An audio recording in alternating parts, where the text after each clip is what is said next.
कोल्हापूर जिल्ह्यात पावसाचा जोर काहीसा कमी झाला असला तरी जिल्ह्यातील 21 बंधारे अद्याप पाण्याखाली आहेत. राधानगरी धरणात सध्या 6.85 टीएमसी म्हणजेच 85% पाणीसाठा आहे. धरणातून सध्या कोणताही विसर्ग करण्यात आलेला नाही. गेल्या 24 तासात जिल्ह्यात सरासरी 22.96 मिलीमीटर पावसाची नोंद झाली असून गगनबावडा तालुक्यात सर्वाधिक 67.2 मिलीमीटर पाऊस झाला आहे. कोल्हापूर जिल्ह्यात पावसाची संततधार काहीशी कमी झाली असली तरी नद्यांच्या पाणी पातळीत वाढ कायम आहे. जिल्ह्यातील तब्बल 21 बंधारे पाण्याखाली गेले आहेत. पंचगंगा नदीवरील शिंगणापूर, राजाराम, सुळे, रुई, इचलकरंजी, तेरवाड आणि शिरोळ हे बंधारे पाण्याखाली आहेत.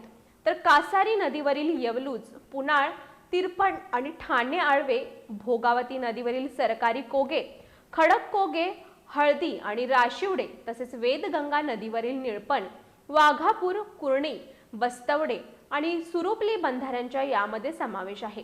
कुंभी नदीवरील सांगरूळ आणि दूधगंगा नदीवरील दत्तवाड बंधाराही पाण्याखाली आहे.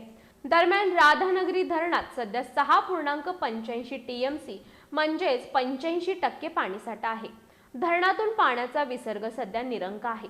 जिल्ह्यातील घटप्रभा, जांभरे, सर्पनाला आणि कोदे लघुपाट बंधारे प्रकल्प 100% भरले आहेत. तर वारणा धरणात 71%, तुळशीत 65%, कासारीत 67% आणि आंबे ओहोळ प्रकल्पात 80% पाणीसाठा आहे.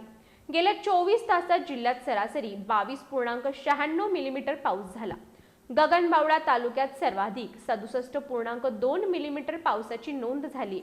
तर राधानगरी तालुक्यात 36, पन्हाळ्यात 27, आजरा आणि चंदगड 23.8, शाहूवाडीत 21.5 आणि गड हिंग्लजमध्ये 20.7 मिलीमीटर पाऊस झाला. राजाराम बंधाऱ्याची पाणी पातळी 26.9 फुटांवरून पोहोचली असून सुळे 26, रुई 56, इचलकरंजी 53.1, तेरवाड 48 आणि शिरोळ इथं 37.9 फूट पाणी पातळी नोंदवण्यात आली आहे.